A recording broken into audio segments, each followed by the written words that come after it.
El olor a papel antiguo y a cuero reseco era el único perfume que Elena Valera, a sus 23 años, reconocía como propio. Sus dedos, finos y pálidos, se deslizaban con una reverencia casi sagrada sobre el lomo de un volumen del siglo XVIII, sintiendo las grietas del tiempo como si fueran las cicatrices de un alma herida. En el silencio de su pequeño taller, improvisado en una esquina de su habitación, el mundo exterior se desvanecía. Aquí, entre tintas, colas y herramientas delicadas, ella no era la hija obediente ni la joven invisible, sino una guardiana de historias, una cirujana de la memoria impresa. Este santuario de polvo y paciencia era su única fuga, un refugio construido con los restos de vidas ajenas para no tener que enfrentar el abrumador vacío de la suya. Una vida que sentía prestada, pautada por deberes y silencios, donde sus propios deseos eran un idioma extranjero que había olvidado cómo hablar. ¿Pero qué clase de secreto esconde una vida tan silenciosa y ordenada? La respuesta podría destrozar el frágil mundo que ha construido. Te invito a quedarte hasta el final, para descubrir la revelación que cambiará su destino de una forma que jamás podrías imaginar. No olvides suscribirte y, sobre todo, déjanos en los comentarios qué crees que esconde el corazón de una mujer que teme vivir. Tu opinión es crucial para nosotros. Elena, ajena a cualquier futuro espectador de su drama, continuaba su labor, sintiendo cómo el apartamento de Madrid, con sus paredes descascarilladas y sus muebles pesados de herencia, se estrechaba a su alrededor como un corsé. Cada crujido del parqué era un recordatorio de las generaciones de mujeres Valera que habían ocupado esas mismas estancias resignadas y cumplidoras. Ella era solo el último eslabón de una cadena de sacrificios silenciosos. Su virginidad, lejos de ser una bandera de pureza o una elección devota, era la última muralla de su fortaleza interior. No había sido un trauma, sino una lenta y progresiva construcción defensiva. Crecida entre las páginas de novelas románticas, donde el amor era un cataclismo del alma, y la cruda realidad de un mundo que le parecía agresivo y transaccional, Elena había decidido inconscientemente que la entrega física era un riesgo demasiado grande. Era el único territorio de su ser que nadie había colonizado, la única pregunta que no había tenido que responder. Su cuerpo era un manuscrito intacto, y el miedo a que unas manos torpes o indignas lo profanaran era más fuerte que cualquier curiosidad o anhelo que pudiera sentir en las noches de insomnio, cuando la soledad pesaba más que el edredón. La atmósfera en casa era densa, cargada de las expectativas no verbalizadas de su madre, una mujer cuya amabilidad era una forma de control férreo, y de la sombra de las deudas de su padre, un hombre bueno pero derrotado por sus malas decisiones. Las comidas eran rituales de tensión contenida, donde se hablaba del tiempo y de los vecinos, para no hablar de la inminente ruina que se cernía sobre ellos. Elena sentía el peso de sus miradas, la esperanza depositada en ella, como si fuera la última posesión de valor que les quedaba. La presión no se manifestaba en gritos ni en órdenes, sino en suspiros, en miradas cargadas de significado y en una tristeza ambiental que impregnaba el aire como la humedad, calando hasta los huesos y enfriando cualquier atisbo de rebeldía o de sueños propios que pudiera albergar. Y entonces, la solución se presentó con la apariencia de un sacrificio honorable, un matrimonio de conveniencia. El pretendiente, un viudo respetable, socio de su padre, mucho mayor que ella, ofrecía la salvación económica a cambio de su juventud y su compañía. Para su familia, era un milagro, un acto de generosidad que aseguraría su futuro y limpiaría su honor manchado por las deudas. Para Elena, la propuesta cayó como una losa sobre su pecho, robándole el aire. No hubo una negativa rotunda, solo un silencio que se extendió durante días, un vacío en su interior que se hizo más grande y más frío. Veía su futuro como un pasillo largo y gris, perfectamente ordenado y seguro, pero desprovisto de cualquier color, de cualquier pasión, de cualquier vida real. Era la venta de su alma a cambio de la tranquilidad de otros. Los días que siguieron a la propuesta se convirtieron en una bruma. Elena se movía por la casa como un fantasma, cumpliendo con sus quehaceres con una precisión mecánica que ocultaba el caos de su interior. Su reflejo en el espejo le devolvía la imagen de una extraña, una joven con los ojos apagados y una palidez que no era solo de piel, sino de espíritu. Incluso su amado taller, su refugio, se había transformado. El olor a papel viejo ya no le traía consuelo, sino que le recordaba a la fragilidad, a cómo las cosas más bellas podían acabar desmoronándose con el tiempo. Se sentía como uno de sus libros rotos, con el lomo quebrado y las páginas a punto de desprenderse, esperando una restauración que, intuía, nunca llegaría. La resignación se había convertido en su estado natural. Fue en medio de esa asfixiante calma, en una tarde de otoño, en la que la luz dorada entraba por la ventana sin conseguir calentar la estancia, cuando sonó el teléfono. La llamada no era para sus padres, sino para ella. Una voz profesional y distante le habló de un encargo excepcional, una oportunidad única para una restauradora con su especialidad. Se trataba de la biblioteca privada de un tal Adrián de la Torre, un nombre que resonaba en los círculos financieros con el eco del poder, el misterio y un frío implacable. La oferta era generosa, casi inverosímil. Por un instante, en la mente de Elena, una puerta se entreabrió en mitad del pasillo gris de su futuro. No sabía si al otro lado había un abismo o un paisaje desconocido, pero por primera vez en mucho tiempo sintió el vértigo de una elección. El piso de la calle La Gasca, en el corazón del señorial barrio de Salamanca, no era un reflejo de opulencia, sino de una grandeza marchita. Para Elena, cada rincón era un museo de la vida que su familia había perdido. El olor a cera y a naftalina impregnaba los muebles oscuros de caoba, y el tic-tac solemne del reloj de pared marcaba un tiempo que parecía haberse detenido en la época de sus abuelos. Desde su ventana, el bullicio de Madrid, las sirenas, las risas lejanas, el murmullo incesante de una ciudad que nunca dormía, llegaba como el eco de un mundo al que no pertenecía. Su realidad era la penumbra del largo pasillo, los retratos de antepasados con miradas severas y un silencio espeso, roto únicamente por los suspiros de su madre y el carraspeo de su padre. La rutina de Elena era un corsé invisible que dictaba cada uno de sus movimientos, una coreografía de deberes diseñada para mantener el orden y evitar cualquier pensamiento disruptivo. El alba la encontraba preparando el desayuno, con gestos precisos y económicos, antes de que sus padres despertaran. Luego se retiraba a su taller, donde el caos de los libros rotos era el único desorden permitido en su vida. Las comidas eran a horas fijas, las tardes se dedicaban a la costura o a acompañar a su madre en recados que parecían siempre los mismos.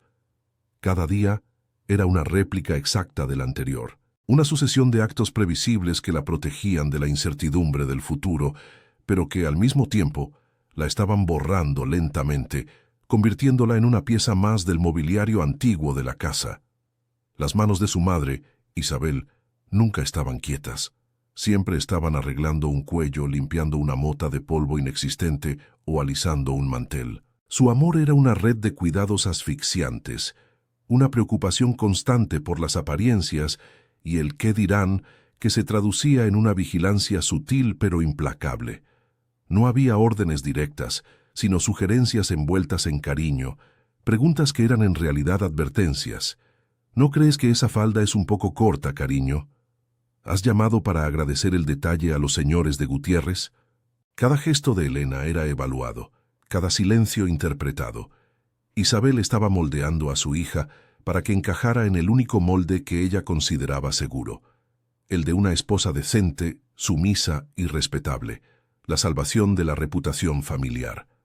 Su padre, Ricardo, era una figura de contornos desdibujados por la decepción, un hombre que en su juventud debió de ser carismático y soñador, pero al que los fracasos empresariales habían reducido a una presencia silenciosa y apesadumbrada. Pasaba las horas en su despacho, rodeado de papeles que ya no representaban negocios, sino deudas. Su comunicación con Elena se limitaba a una palmada en el hombro o una sonrisa triste que no le llegaba a los ojos. Su silencio era más pesado que cualquier reprimenda. En él, Elena veía el peso del honor perdido y la carga de una responsabilidad que, de alguna manera, sentía que ahora recaía sobre ella. Era el fantasma viviente de las consecuencias, un recordatorio constante de por qué la seguridad económica se había convertido en la única prioridad de la familia.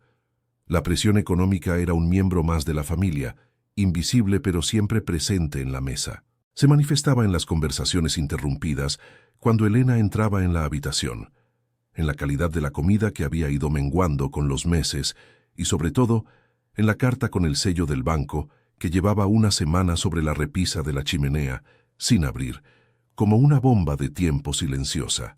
Nadie la mencionaba, pero su presencia envenenaba el aire. Elena sabía que cada hora que pasaba en su taller, cada gasto en materiales para su pasión, era visto no como una inversión en su futuro, sino como una frivolidad que no podían permitirse.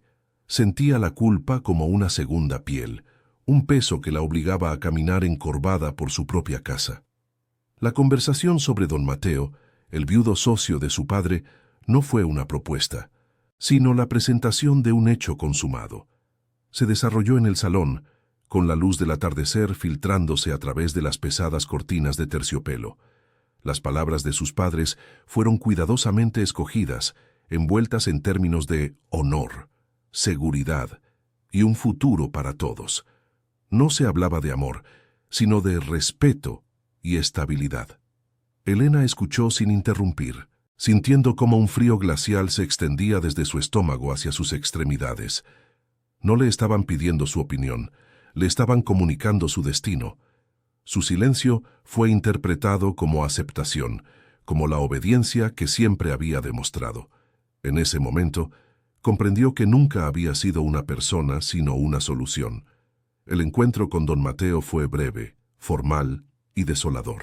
Tuvo lugar en una pastelería del barrio, bajo la atenta mirada de su madre. Era un hombre de gestos medidos y sonrisa pulcra, cuyo traje olía a naftalina y a un agua de colonia demasiado dulzona. La miraba no con deseo, sino con la satisfacción de un coleccionista que adquiere una pieza valiosa. Le habló de sus negocios, de su casa en la sierra, y de lo mucho que su difunta esposa apreciaba el orden y la discreción. Cuando se despidieron, le tomó la mano. Su piel era suave y ligeramente húmeda, y su apretón, aunque pretendía ser cortés, se sintió posesivo. Elena tuvo que reprimir una náusea. Aquella noche se frotó las manos con jabón hasta dejárselas en carne viva, intentando borrar un contacto que sentía como una mancha. El barrio entero parecía haberse convertido en un coro de aprobación. Las vecinas saludaban a su madre con sonrisas cómplices. Las tías lejanas llamaban para felicitarla por su buena fortuna. Y en la iglesia, el párroco le dedicaba miradas de beneplácito.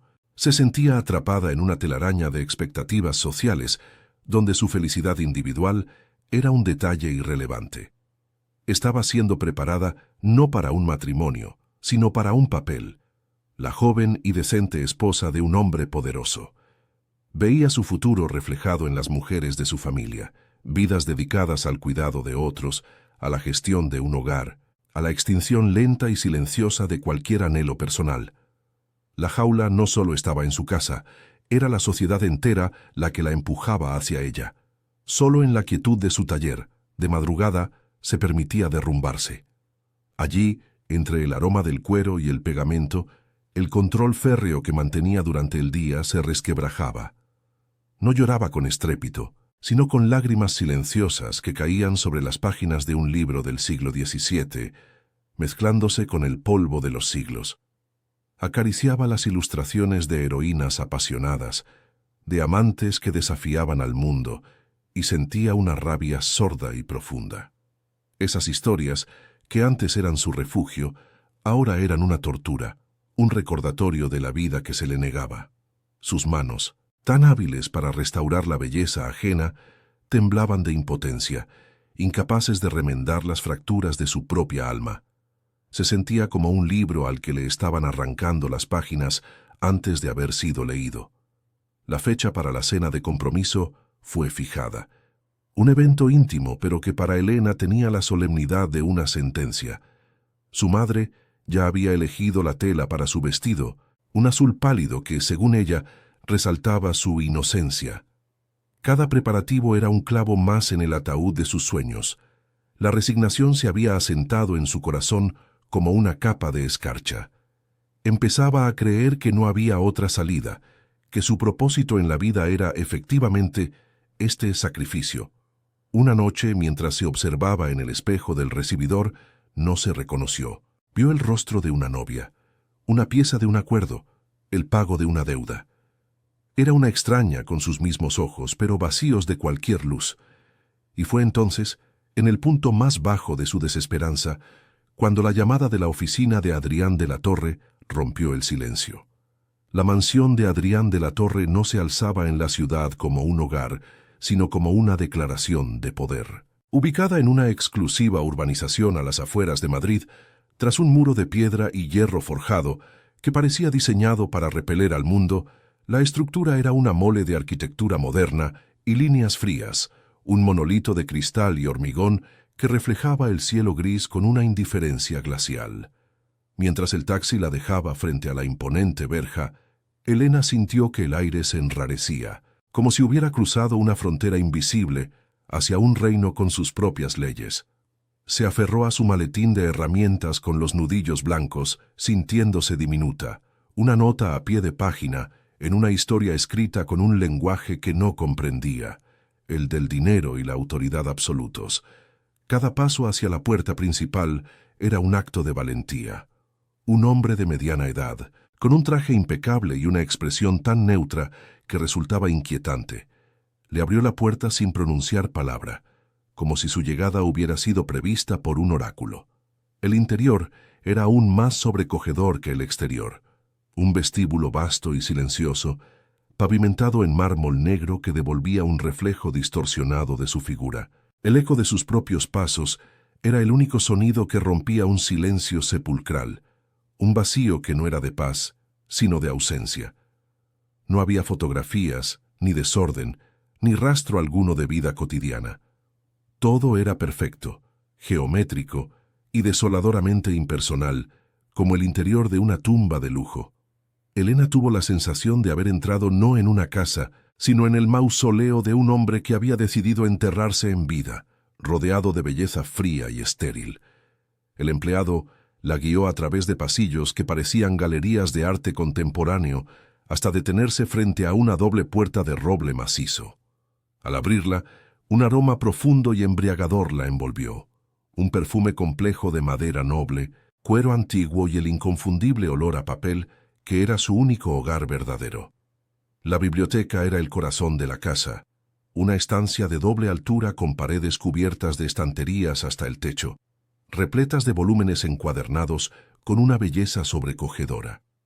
Una escalera de caracol de hierro forjado ascendía hacia la galería superior. A pesar de la magnificencia, una fina capa de polvo cubría algunas superficies y el aire tenía una cualidad estancada, como si nadie hubiera respirado allí en años. Era un santuario, pero también un lugar de abandono, un tesoro magnífico que nadie se atrevía a tocar.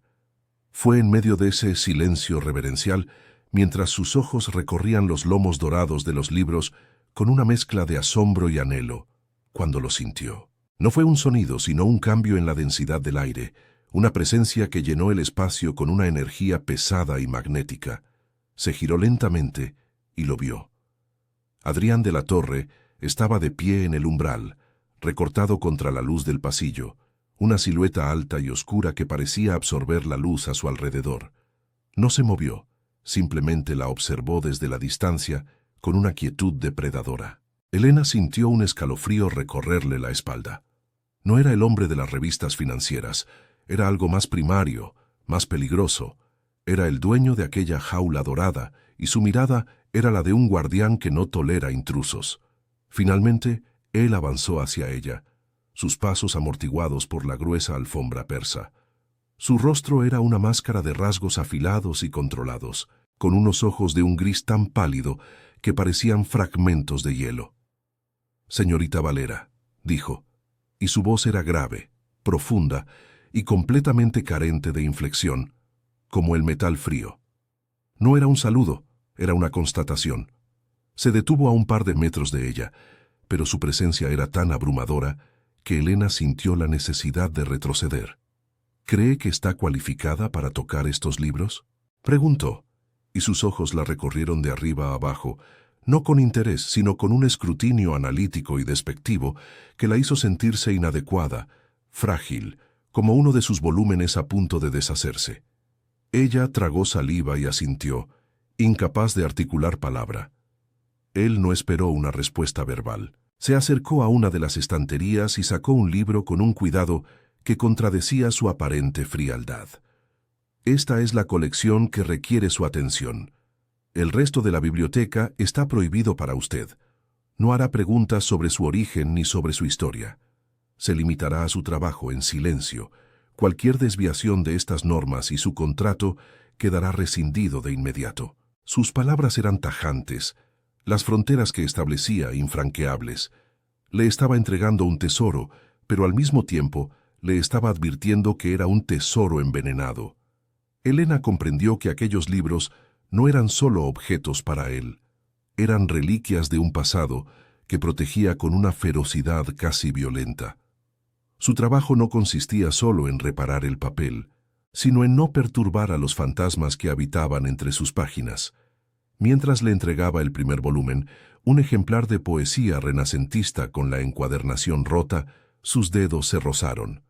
Fue un contacto fugaz, accidental, la piel áspera de su pulgar contra la suavidad del dorso de la mano de ella, pero para Elena fue como una descarga eléctrica. Un calor súbito e inesperado se extendió por su brazo, haciendo que su corazón diera un vuelco doloroso. Levantó la vista hacia él, sobresaltada, y por una fracción de segundo, la máscara de hielo se resquebrajó. Vio en sus ojos grises un destello de sorpresa, una vulnerabilidad tan efímera como el batir de las alas de un colibrí, antes de que se cerraran de nuevo, más fríos y distantes que antes. Él retiró su mano como si se hubiera quemado, y un silencio tenso y cargado de subtexto se instaló entre ellos. Adrián no se marchó. Se retiró a un gran sillón de cuero en un rincón oscuro de la biblioteca y se quedó allí, observándola. Elena, con las manos temblorosas, colocó el libro sobre la mesa de trabajo que le habían preparado y comenzó su evaluación preliminar. Sentía su mirada clavada en su nuca, una presión constante que la obligaba a concentrarse con una intensidad casi dolorosa para no cometer un error. Bajo su escrutinio, sus movimientos se volvieron más precisos, más reverentes. Sus dedos, que en el mundo exterior se sentían torpes e inseguros, se movían sobre el frágil papel con la delicadeza de un cirujano. Sabía que él no solo estaba evaluando su competencia profesional, estaba midiendo algo más, su respeto, su alma, su capacidad para manejar lo sagrado sin profanarlo. La tensión en la sala era casi insoportable, una cuerda de violín estirada al límite. Elena se esforzaba por centrarse en las filigranas del papel, en la composición de la tinta, pero su conciencia estaba completamente dominada por la figura inmóvil en la penumbra. Podía oír el ritmo lento y controlado de su respiración. Podía casi oler el aroma limpio y sutil de su colonia, una fragancia masculina que contrastaba violentamente con el olor a polvo y tiempo de la biblioteca. Este hombre era una contradicción andante, una frialdad calculada que ocultaba una intensidad volcánica. Era todo lo que le habían enseñado a temer, pero por primera vez en su vida, el miedo venía acompañado de una fascinación oscura y poderosa, un anhelo por comprender qué clase de dolor podía forjar a un ser humano de acero y sombras. Después de lo que pareció una eternidad, oyó el leve crujido del cuero al levantarse. Adrián se acercó a la mesa, observó en silencio el meticuloso diagrama que ella había empezado a esbozar y asintió una sola vez, un gesto casi imperceptible. «Continúe», dijo, y su voz seguía siendo un témpano. Luego, sin una palabra más, se dio la vuelta y abandonó la biblioteca, cerrando la puerta tras de sí con un suave clic que resonó como un disparo en el silencio. Elena soltó el aire que no sabía que estaba conteniendo, y sus hombros se desplomaron. El espacio que él había ocupado seguía vibrando con su energía. Miró a su alrededor, a los miles de libros silenciosos, y comprendió que no la había contratado solo para restaurarlos. La había contratado para ser testigo de su exilio. Los días se convirtieron en una rutina suspendida en el tiempo, un ritual silencioso que se desarrollaba entre las paredes de la biblioteca. Elena llegaba cada mañana, puntual y discreta, y se sumergía en su trabajo con una devoción casi monacal. Sin embargo, la soledad que esperaba encontrar era una ilusión. Adrián de la Torre rara vez la dejaba sola. No se sentaba a su lado, no la interrogaba, simplemente aparecía. A veces se quedaba de pie junto a la ventana, una silueta oscura contra la luz pálida del exterior, observando el jardín descuidado. Otras veces se sentaba en su sillón de cuero y leía, o simplemente miraba al vacío. Su presencia era una constante, un peso en el aire que obligaba a Elena a ser dolorosamente consciente de cada uno de sus gestos, del sonido de su propia respiración, del latido acelerado de su corazón. Al principio, Elena interpretó su vigilancia como una muestra de desconfianza, una forma de asegurarse de que la frágil restauradora no dañaría sus preciados tesoros. Pero con el paso de los días, la naturaleza de su observación cambió. Su mirada ya no era la de un carcelero, sino la de un estudioso fascinado por un espécimen raro. La observaba trabajar, sus ojos grises siguiendo el movimiento de sus dedos, mientras limpiaban con delicadeza una página manchada por el tiempo o cosían con hilo de lino un lomo desvencijado. Elena sentía esa mirada no como una intrusión, sino como una forma de reconocimiento que nunca antes había experimentado. En un mundo que solo veía en ella a una hija obediente o a una futura esposa conveniente, aquel hombre herido y distante era el único que parecía ver su verdadero valor, su arte, su alma. Una tarde, mientras aplicaba una fina capa de adhesivo a una guarda de papel japonés, su mano tembló ligeramente, dejando una minúscula imperfección. Un suspiro de frustración escapó de sus labios antes de que pudiera contenerlo. Desde el otro lado de la sala, la voz grave de Adrián rompió el silencio. «La perfección es el disfraz de los que no tienen nada que ocultar», dijo, sin levantar la vista del libro que sostenía. La frase no era amable, pero tampoco era cruel. Era una observación, una verdad desnuda que resonó en el interior de Elena con una fuerza inesperada. Por primera vez, se atrevió a mirarlo directamente, y sus miradas se encontraron por encima de los volúmenes apilados. En sus ojos no había juicio, sino una extraña y desoladora comprensión, como si reconociera en ella una fractura similar a la suya. A partir de ese día, el silencio entre ellos se pobló de un lenguaje no verbal. Él comenzó a dejar sobre su mesa de trabajo libros que no estaban en la lista del encargo, volúmenes de poesía con pasajes marcados o novelas con anotaciones en los márgenes. Eran mensajes cifrados, fragmentos de un alma que se negaba a hablar, pero que gritaba a través de las palabras de otros. Elena los leía por la noche, en la soledad de su habitación, y sentía que estaba profanando un diario íntimo. Descubría a un hombre de una sensibilidad exquisita, torturado por el dolor y la pérdida, un hombre que amaba la belleza con la misma ferocidad con la que se la negaba a sí mismo. Estaba conociendo al fantasma que habitaba la mansión, y cada página leída la acercaba más al borde de un precipicio emocional que la aterraba y la seducía a partes iguales. El punto de inflexión llegó durante una tormenta de finales de otoño. La lluvia golpeaba los ventanales con una furia dramática, y la biblioteca se había sumido en una penumbra acogedora, iluminada solo por la lámpara de trabajo de Elena. Estaba de pie sobre una pequeña escalera, intentando alcanzar un libro en el estante superior. Un movimiento en falso la hizo perder el equilibrio. No gritó, solo cerró los ojos, esperando el impacto contra el suelo. Pero el golpe nunca llegó. Unos brazos de acero la rodearon en el último segundo, deteniendo su caída. Su cuerpo se estrelló contra el de Adrián y su rostro quedó hundido en el hueco de su cuello. Por un instante, el mundo se detuvo. Solo existía la solidez de su pecho contra su mejilla, el ritmo atronador de su corazón bajo la tela de su camisa y su aroma, una mezcla de ozono, papel viejo y algo puramente masculino, que le nubló los sentidos. Se quedaron así, suspendidos en el tiempo, durante un latido de corazón que duró una eternidad. Elena podía sentir la tensión en cada músculo de su cuerpo, la lucha interna de un hombre que había actuado por puro instinto y que ahora se arrepentía de esa cercanía. Con una brusquedad que la hirió, él la apartó, sujetándola por los hombros para estabilizarla antes de dar 2 pasos hacia atrás, como si su contacto le quemara. «Tenga más cuidado», espetó, y su voz era un gruñido ronco, cargado de una emoción que no supo descifrar. No la miraba a ella, sino a sus propias manos, como si fueran las de un extraño, las de un traidor que lo había desobedecido. El aire entre ellos crepitaba, denso y cargado de electricidad, con todo lo que acababa de suceder y todo lo que se habían negado a admitir. Tras ese incidente, Adrián desapareció durante casi una semana.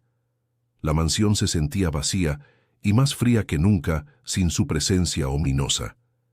Elena se encontró extrañándolo con una intensidad que la avergonzaba. La biblioteca, su refugio, se había convertido en un recordatorio constante de su ausencia, del calor de su cuerpo y de la seguridad que había sentido en sus brazos. Durante esos días, las llamadas de su madre se hicieron más frecuentes y apremiantes.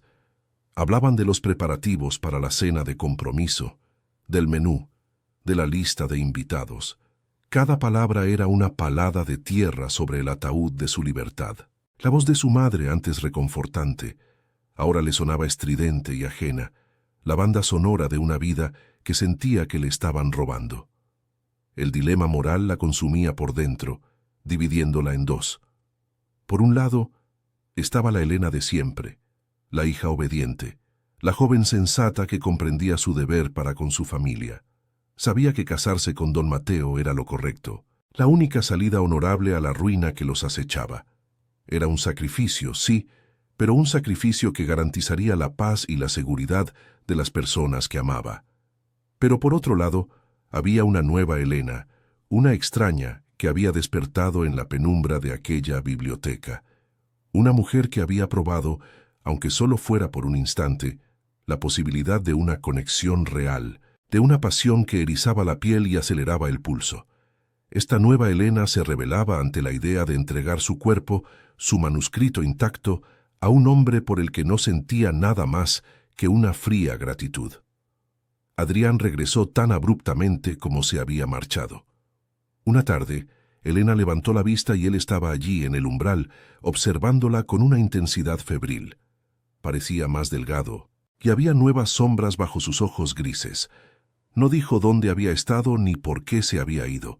Simplemente reanudó su rutina de vigilancia silenciosa, pero algo había cambiado. La distancia que antes mantenía se había acortado.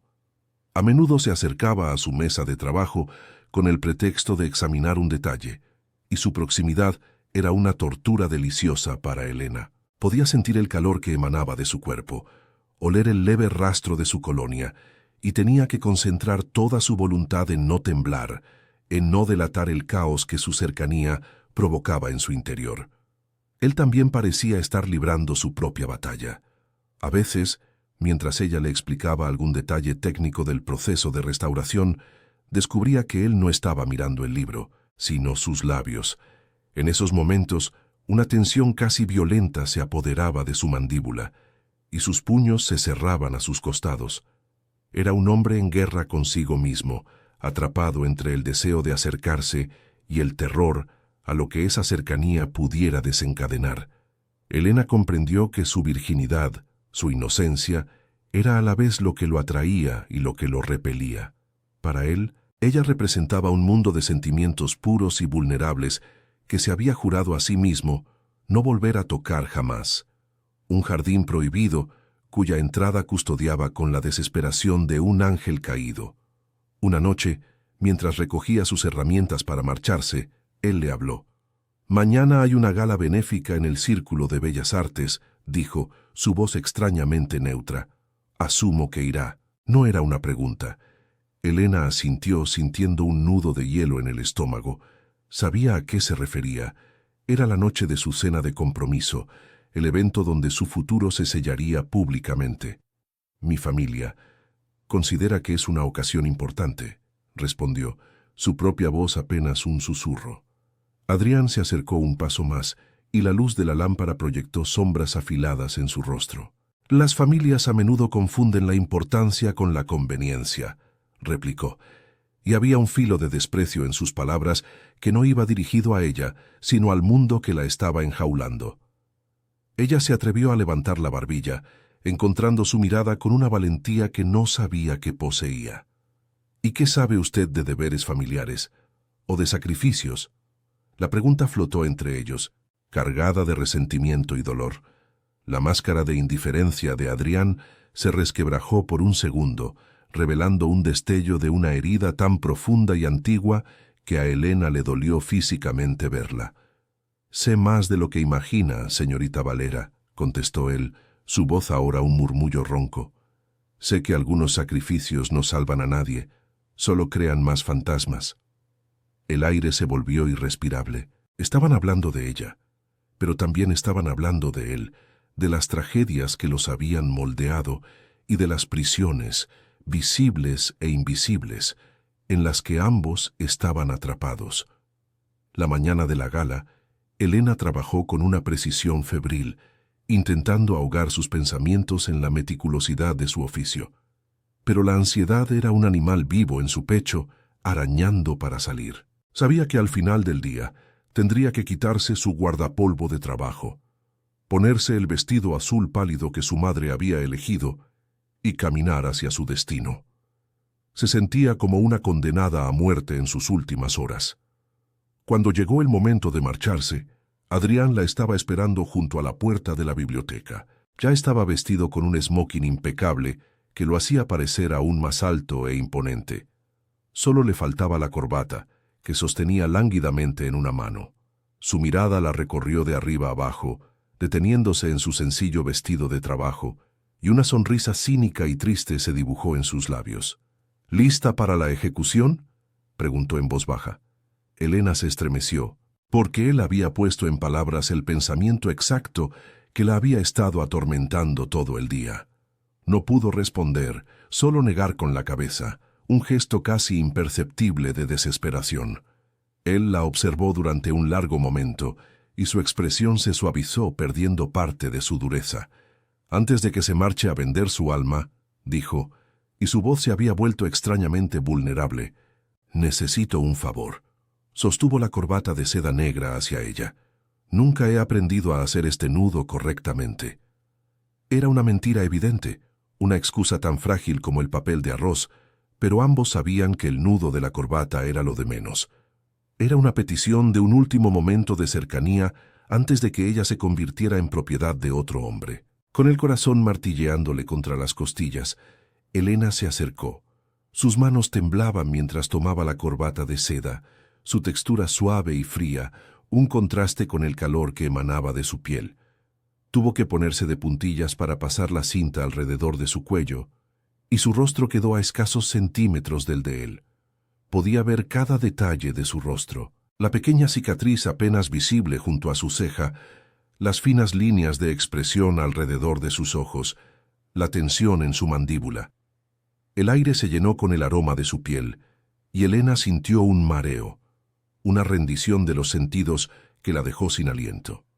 Sus dedos, normalmente tan ágiles y precisos, se volvieron torpes enredándose en la seda, prolongando deliberadamente aquel instante de intimidad insoportable. Él no se movió, apenas respiraba, sus ojos grises fijos en los de ella, con una intensidad que la desnudaba por completo. Estaba permitiéndole ver más allá del halcón de acero, mostrándole al hombre roto que se escondía debajo. Para Elena, ese momento de vulnerabilidad compartida fue más íntimo que cualquier caricia. Sintió una oleada de ternura y un deseo feroz de protegerlo, de sanar la herida que veía en el fondo de su mirada. Olvidó a don Mateo, a su familia, al mundo exterior. Solo existían ellos dos en la penumbra de la biblioteca, atrapados en la órbita del otro, al borde de una decisión que podría salvarlos o destruirlos a ambos. La tensión entre ellos era una cuerda a punto de romperse, Una promesa y una amenaza. Finalmente, con un último y torpe movimiento, Elena ajustó el nudo. Sus dedos rozaron la piel cálida de su cuello y una descarga eléctrica recorrió su cuerpo entero. Levantó la vista para decirle que había terminado, pero las palabras murieron en su garganta. La expresión de Adrián había cambiado. El control se había desvanecido, reemplazado por una posesividad oscura y hambrienta que la hizo temblar, no de miedo, sino de una anticipación aterradora. Estaba a punto de retroceder, de romper el hechizo, pero ya era demasiado tarde. La elección ya no estaba en sus manos. Él había tomado una decisión por los dos, y el mundo de Elena estaba a punto de hacerse añicos de una forma que nunca podría haber imaginado. La biblioteca, que había sido su santuario, se convirtió en el escenario de su transgresión. Sus palabras no fueron una declaración de amor, sino una reclamación de propiedad, una oferta de una jaula dorada a cambio de otra. Sin embargo, en la desesperación de Elena, sonaron como una forma retorcida de salvación. Si tienes que pertenecer a alguien que sea a mí. La frase quedó suspendida en el aire denso de la biblioteca, un ancla arrojada en mitad de la tormenta de su vida. Él la sujetaba por el nudo de la corbata, un lazo de seda que se había convertido en una correa, y ella no sentía miedo, sino un vértigo abrumador. El reconocimiento de que aquel hombre había visto el abismo dentro de ella, y en lugar de retroceder, había decidido saltar con ella. Por primera vez, alguien no le pedía que fuera sensata o dócil, le pedía que fuera suya, con toda la oscuridad que eso implicaba. Adrián la soltó con una brusquedad que desmentía la intensidad del momento anterior. Dio un paso atrás, y la máscara de frialdad glacial volvió a su sitio, pero Elena pudo ver las finas grietas, la respiración agitada que él intentaba controlar, la forma en que sus manos se cerraban en puños a sus costados. La había arrastrado al borde del precipicio, y ahora parecía aterrorizado por la vista. No dijo nada más. No hubo una disculpa, ni una explicación. Simplemente se dio la vuelta y salió de la biblioteca, dejándola sola con el eco de sus palabras y el latido desbocado de su propio corazón. La elección, brutal y definitiva, había sido depositada en sus manos. Podía seguir el camino trazado por su familia, un sendero seguro hacia una muerte lenta del alma, o podía desviarse hacia la senda oscura y desconocida que aquel hombre le ofrecía. El trayecto en taxi hacia el Círculo de Bellas Artes fue una tortura. Las luces de Madrid se deslizaban por la ventanilla, borrosas y distantes, como los fantasmas de una vida que nunca sería suya. Elena sentía el peso del vestido azul pálido sobre su piel, una mortaja de inocencia que la asfixiaba. En su mente, la escena se repetía en un bucle infinito. El tacto de la seda, el calor de su cuello, la intensidad de su mirada gris y, sobre todo, aquel susurro posesivo que había prendido fuego a sus entrañas. Cada kilómetro que la acercaba a su compromiso era un paso más lejos de la única persona que la había hecho sentir viva. El deber tiraba de ella en una dirección, pero un deseo nuevo, salvaje y aterrador, la arrastraba en la opuesta con una fuerza irresistible. Se sentía como uno de sus libros partida en dos, con el lomo a punto de quebrarse. Al llegar, el esplendor del evento la golpeó como un muro. El murmullo de las conversaciones, el tintineo de las copas de champán y el brillo de las joyas creaban una atmósfera de opulencia artificial que le revolvió el estómago. A lo lejos, vio a su familia. Su madre radiante de orgullo, su padre con una expresión de alivio forzado, y a su lado, don Mateo, sonriéndole con una amabilidad que a Elena se le antojó depredadora. En ese instante, su futuro se materializó ante sus ojos, una sucesión de veladas como aquella, de sonrisas vacías y conversaciones insustanciales, encadenada a un hombre que la veía como una adquisición.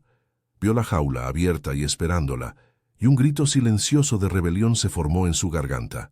No podía, simplemente no podía hacerlo. Fue un acto de pura supervivencia del alma. Sin pensarlo dos veces, sin permitirse dudar, se dio la vuelta. El movimiento fue tan abrupto que chocó con un camarero que la miró con sorpresa. Ignoró la voz de su madre, que la llamaba a lo lejos, un sonido agudo y confuso que se perdió en el murmullo general. Caminó con una determinación que no sabía que poseía, abriéndose paso entre los invitados que la miraban con curiosidad. Salió a la noche fría de Madrid, el aire helado un bálsamo en su piel febril. Se detuvo en el bordillo, con el corazón martilleando contra sus costillas, y levantó la mano para llamar a un taxi que pasaba. Cuando la puerta se abrió, entró sin mirar atrás. «A la finca de la Torre», dijo, y su propia voz, firme y decidida, la sorprendió. Acababa de prender fuego a su vida y no sentía remordimiento, solo una aterradora sensación de libertad. La verja de la mansión se abrió para ella en un silencio espectral, como si la estuviera esperando. La casa estaba a oscuras, a excepción de una única luz que ardía en la ventana de la biblioteca. Elena pagó al taxista y corrió por el camino de grava, el sonido de sus propios pasos resonando en la quietud de la noche. La puerta principal estaba entornada. Entró con el corazón en un puño, el eco de sus tacones sobre el mármol negro del vestíbulo sonando como disparos. «¿Adrián?», llamó, su voz temblorosa y frágil en la inmensidad de la casa. El silencio fue su única respuesta. El pánico, frío y afilado, comenzó a trepar por su garganta. ¿Y si se había equivocado? ¿Y si él ya estaba en la gala observando desde la distancia cómo ella sellaba su destino, divertido por su pequeño juego cruel? Lo encontró en la biblioteca, de pie junto a la ventana, una silueta oscura recortada contra el resplandor lejano de la ciudad. Sostenía un vaso de whisky en la mano, pero no había bebido de él. Se giró lentamente al oírla entrar, y en sus ojos no había sorpresa, sino una resignación sombría, como si hubiera estado esperando aquel desenlace toda la noche. Elena se detuvo en mitad de la estancia, el vestido azul pálido un faro de color en la penumbra. Se sentía desnuda y expuesta bajo su mirada intensa. La valentía que la había impulsado hasta allí flaqueó por un instante, pero la imagen de don Mateo esperando en la gala le devolvió la fuerza. «¿Qué es lo que quieres de mí?», preguntó, y su voz ya no era la de una empleada asustada, sino la de una mujer que ha apostado su vida entera y exige saber si ha ganado o ha perdido. Él no respondió con palabras.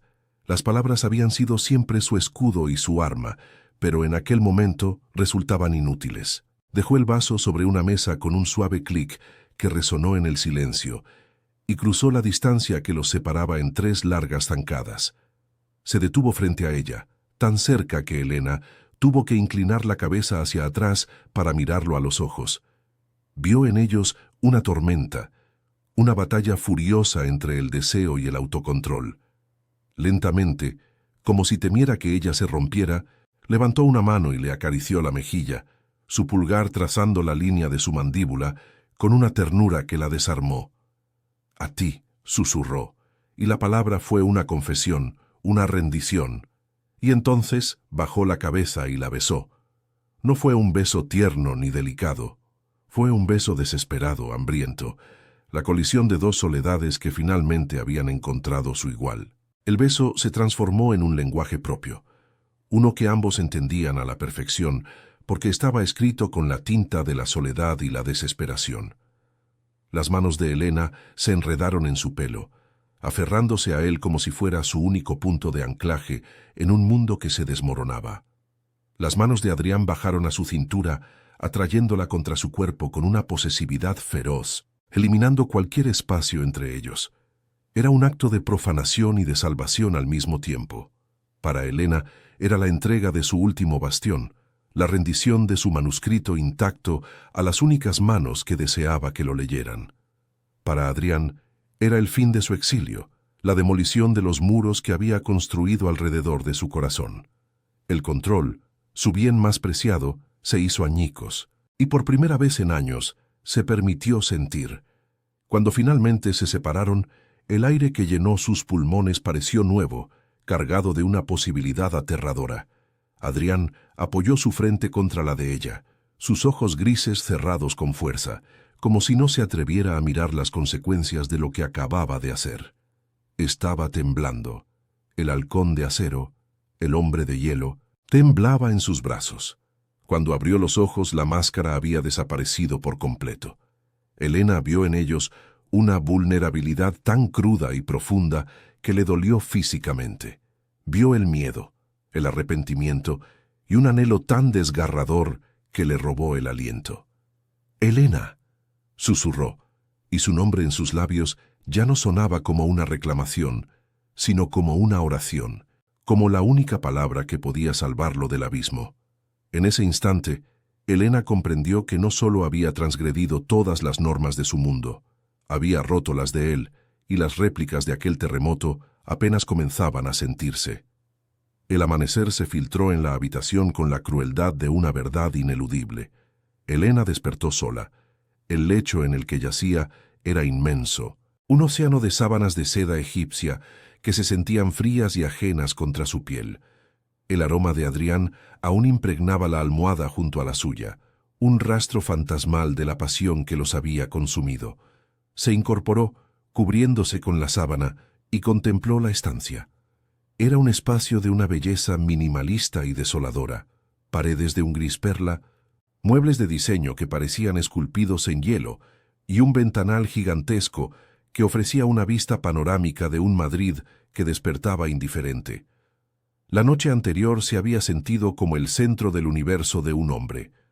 Ahora, en la fría luz de la mañana, se sentía como un objeto olvidado en una habitación de hotel de lujo, una nota a pie de página en una historia que no le pertenecía. Apareció cuando el sol ya estaba alto, vestido con un traje oscuro tan impecable que parecía una armadura. No había rastro en su rostro del hombre vulnerable que había temblado en sus brazos. El halcón de acero había vuelto a ocupar su trono. No se acercó a ella. Se detuvo junto a la puerta, su postura rígida, sus manos entrelazadas a la espalda. «He dado instrucciones para que te preparen una suite de invitados. Puedes quedarte el tiempo que necesites. También he ordenado una transferencia a tu cuenta. Considera que tu contrato ha sido ampliado». Cada palabra era un bloque de hielo, cuidadosamente colocado para construir un muro entre ellos.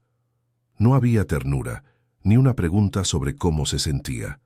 Era un acuerdo de negocios, la fría liquidación de una noche de locura. La había comprado, y ahora estaba estableciendo los términos de su posesión. El dolor que sintió Elena fue agudo y físico, como un cristal roto en su estómago. La intimidad que habían compartido, la sensación de haber tocado el alma de aquel hombre, se desvaneció, reemplazada por la cruda humillación de una transacción. No era su amante, era su problema, una complicación que ahora gestionaba con la misma eficiencia despiadada con la que dirigía su imperio. Se levantó de la cama, sin importarle su desnudez, y lo enfrentó con una dignidad que nació de las ruinas de su orgullo. Quería gritarle, preguntarle si todo había sido una mentira, un juego cruel para un hombre aburrido. Pero su mirada gris era tan impenetrable, tan vacía de cualquier emoción, que las palabras murieron en su garganta. Comprendió que el hombre que la había besado con desesperación se había ido, quizás para siempre, dejando en su lugar a este extraño de acero. El enfrentamiento con su familia fue una ejecución por teléfono. Marcó el número con dedos temblorosos, y la voz de su madre, normalmente un bálsamo, sonó afilada como un cuchillo. No hubo preguntas, solo acusaciones. «Has deshonrado a esta familia. Has destruido nuestro futuro por un capricho egoísta. Don Mateo está devastado, y tu padre no puede ni levantar la cabeza de la vergüenza». Cada palabra era un latigazo. Elena intentó explicar, balbucear algo sobre la falta de amor, sobre la asfixia, pero su madre la interrumpió con una crueldad nacida del pánico y la decepción. «No quiero tus excusas. No vuelvas a llamar a esta casa. Ya no tienes una familia aquí». El clic final de la llamada fue el sonido de una puerta cerrándose para siempre, dejándola completamente a la deriva en un mundo que ya no reconocía. El silencio que siguió a la llamada fue más ensordecedor que los gritos. Elena se acurrucó en un rincón de la inmensa suite, abrazando sus rodillas, mientras la culpa la devoraba. La imagen del rostro decepcionado de su padre, un hombre ya roto por el fracaso, se superponía a la furia de su madre. Había cambiado su seguridad, su honor, la tranquilidad de sus padres, por una noche de pasión con un hombre que, a la mañana siguiente, la trataba como a una empleada más. ¿Había sido eso la libertad? ¿O simplemente había cambiado una jaula familiar y predecible por otra dorada, más grande y mucho más solitaria? Se sintió como uno de sus libros antiguos, con el lomo quebrado y las páginas arrancadas, un objeto dañado cuyo valor se había perdido para siempre. La transgresión, que en la noche le había parecido un acto de valentía, ahora se sentía como el mayor error de su vida. Los días siguientes se convirtieron en una bruma de silencio y aislamiento. Adrián la evitaba con una disciplina militar. Escuchaba su helicóptero despegar por la mañana y aterrizar tarde por la noche. La mansión, con su personal invisible que se movía como espectros, se convirtió en su prisión de lujo. La puerta de la biblioteca, el lugar donde todo había comenzado, permanecía siempre cerrada, una barrera física que simbolizaba el abismo emocional que él había vuelto a abrir entre ellos. Elena sabía que él también estaba sufriendo. Lo intuía en el agotamiento que a veces vislumbraba en su rostro cuando se cruzaban fugazmente en un pasillo, en la forma en que se refugiaba en su trabajo hasta horas inhumanas. Estaba castigándose a sí mismo y a ella, intentando enterrar el recuerdo de su vulnerabilidad bajo capas de control y distancia. Poco a poco, el dolor paralizante de Elena comenzó a transformarse. Debajo de la culpa y la tristeza, una nueva emoción empezó a arder con una llama lenta pero tenaz. La rabia. Rabia contra él, por su cobardía. Rabia contra su familia, por haberla empujado a ese precipicio. Y, sobre todo, rabia contra sí misma, por haber creído que un hombre podría ser su salvación. Una mañana, se miró en el espejo y no reconoció a la joven asustada de antes. Sus ojos tenían una dureza nueva, una determinación forjada en el fuego de la traición y el abandono. No había destruido su vida para convertirse en la prisionera de un fantasma. La pasión de aquella noche no solo había roto su virginidad, había roto las cadenas de la obediencia que la habían atado durante toda su vida. Y una mujer que ha probado la libertad, aunque sea por un instante, nunca vuelve a conformarse con una jaula. Decidió enfrentarlo, no para suplicar amor, sino para reclamar su propia existencia. Lo esperó en su despacho, un santuario de cristal y acero con vistas a la ciudad, el centro neurálgico de su poder. Cuando él entró y la vio, su rostro se convirtió en una máscara de irritación. «¿Qué haces aquí? Este es mi espacio privado».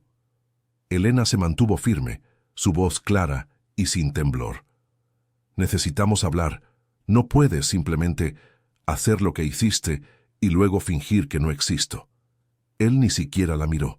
Se dirigió a su escritorio y comenzó a revisar unos documentos. «Ya te he dicho los términos. Tienes todo lo que necesitas. No hay nada más que discutir». Su indiferencia era un arma diseñada para aniquilarla, para reducirla a una insignificancia. Pero ella ya no estaba hecha de papel frágil.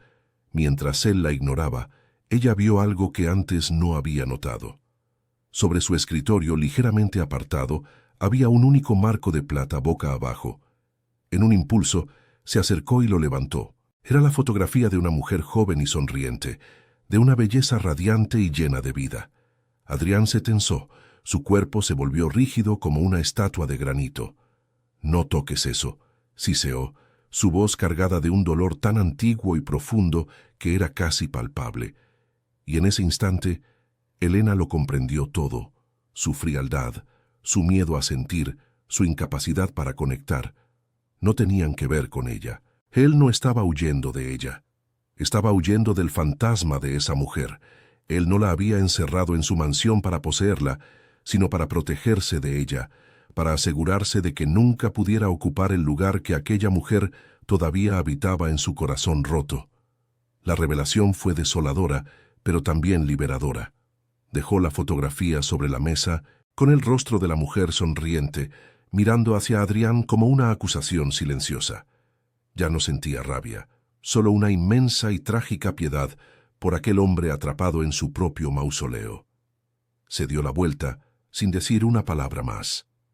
Volvió a su suite y empaquetó sus escasas pertenencias en la misma maleta con la que había llegado. No tomó nada de lo que él le había comprado. Dejó la llave de la suite sobre la cama perfectamente hecha y caminó por los pasillos silenciosos de la mansión por última vez. Al cruzar la puerta principal y salir al aire libre, no sintió miedo, sino una calma extraña. Había perdido a su familia y al hombre que deseaba, pero en el proceso, por primera vez en su vida, se había encontrado a sí misma. 6 meses transcurrieron, cada uno de ellos una puntada en el tejido de una nueva vida. Elena ya no habitaba en la penumbra de un pasado ajeno, sino en la luz polvorienta de su propio taller, un pequeño local a pie de calle en el barrio de las Letras. El olor ya no era a naftalina y resignación, sino a trementina, a cola de conejo y al aroma fresco del papel de arroz. Había invertido hasta el último céntimo del primer y único pago de Adrián en aquel espacio. Su declaración de independencia no era un refugio, era un reino. Las ventanas daban a la acera, y el murmullo de Madrid, que antes era una amenaza lejana, ahora era la banda sonora de su libertad. Sus manos, antes temblorosas, se movían con una seguridad nueva, no solo restaurando libros, sino reconstruyéndose a sí misma página a página, con cada encargo que llegaba de librerías y coleccionistas que empezaban a oír hablar de la joven artesana con un don especial para lo irreparable. Una noche de lluvia torrencial, cuando las farolas teñían de ámbar las cortinas de agua que caían sobre el asfalto, alguien llamó a la puerta de su taller. Era tarde, mucho después de la hora de cierre. Elena, con el delantal manchado de pigmentos, se acercó con cautela, esperando a algún mensajero despistado. Al abrir, el aire frío de la calle se coló en el cálido espacio, y con él, una figura que creía haber desterrado para siempre de sus pensamientos. Adrián de la Torre estaba allí, empapado, sin paraguas, con el pelo oscuro pegado a la frente. No llevaba su armadura de ejecutivo, sino un simple abrigo de lana oscura que no lograba ocultar el agotamiento que marcaba su rostro. Sus ojos grises, antes témpanos de hielo, ahora parecían un mar tormentoso. No dijo nada, solo la miró, de pie en su umbral, como un exiliado pidiendo permiso para volver a un hogar que nunca había sido suyo. Tras un silencio que pareció abarcar los 6 meses de su ausencia, él levantó una mano. Sostenía un objeto envuelto en una tela de lino, protegiéndolo de la lluvia con su propio cuerpo. Era un libro. Se lo tendió, no como un patrón a una empleada, sino como una ofrenda. «No he podido tocarlo hasta ahora», dijo, y su voz era un susurro ronco, quebrado por un dolor que ya no intentaba ocultar. Era de ella. Lo llevaba consigo. Ese día. Elena no necesitó preguntar de quién hablaba ni de qué día. Comprendió el peso de aquel gesto. Le estaba entregando el epicentro de su tragedia, la reliquia de su dolor. Un libro con el lomo quebrado y las páginas manchadas por el tiempo y la desgracia. No era un encargo de restauración, era una confesión, un acto de fe, la entrega de la última pieza de su alma rota en las únicas manos en las que, finalmente, se atrevía a confiar. Elena lo miró, no al magnate, sino al hombre despojado de todas sus defensas bajo la lluvia inclemente. Vio las cicatrices invisibles que él había mantenido ocultas con tanto celo y sintió no lástima, sino un profundo y resonante reconocimiento. Extendió las manos y tomó el libro. El contacto de sus dedos fue breve, una chispa de calor en la fría noche, pero en él se selló un nuevo pacto, uno entre iguales. No hubo palabras de perdón ni promesas vacías. Su aceptación del libro lo decía todo. Aceptaba su pasado, su dolor y la complejidad de lo que había existido entre ellos. Lo invitó a pasar con un gesto de la cabeza, y mientras él entraba en su pequeño reino, secándose la lluvia del rostro, Elena supo que el poder ya no residía en su dinero ni en su apellido, sino en la vulnerabilidad que acababa de depositar en sus manos. Él no se quedó mucho tiempo. Se mantuvo de pie en medio del taller, observando el ordenado caos de su trabajo, el alma de ella expuesta en las herramientas y los volúmenes a medio reparar.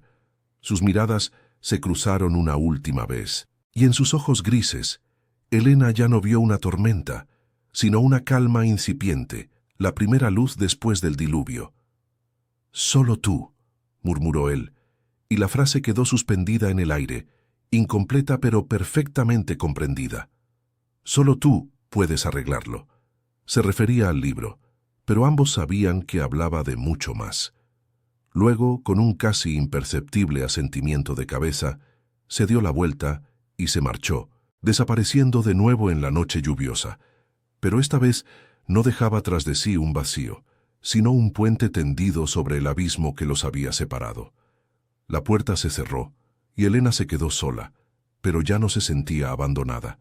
En la quietud de su taller, con el único sonido de la lluvia contra el cristal, Elena desenvolvió con cuidado el libro. La encuadernación de cuero estaba rota, herida. Lo abrió con la delicadeza de un cirujano, explorando un corazón. Entre las páginas amarillentas, encontró una gardenia prensada, sus pétalos marrones y frágiles como un suspiro olvidado. Era el fantasma de otro amor, el recuerdo de la mujer que había construido los muros de Adrián. Pero Elena no sintió celos, sino una profunda empatía. Acarició la flor con la yema del dedo y luego la guardó con cuidado. Su trabajo no era borrar el pasado, sino integrarlo, sanar las heridas para que la historia pudiera continuar. La historia de Elena y Adrián queda suspendida en este instante, en la promesa de una restauración que va más allá del papel. ¿Crees que un amor nacido de las cenizas puede realmente sanar? Déjanos tu opinión en los comentarios, porque tu visión es la pieza que completa este relato. Suscríbete, dale a me gusta y comparte si crees en las segundas oportunidades, incluso para las almas más rotas.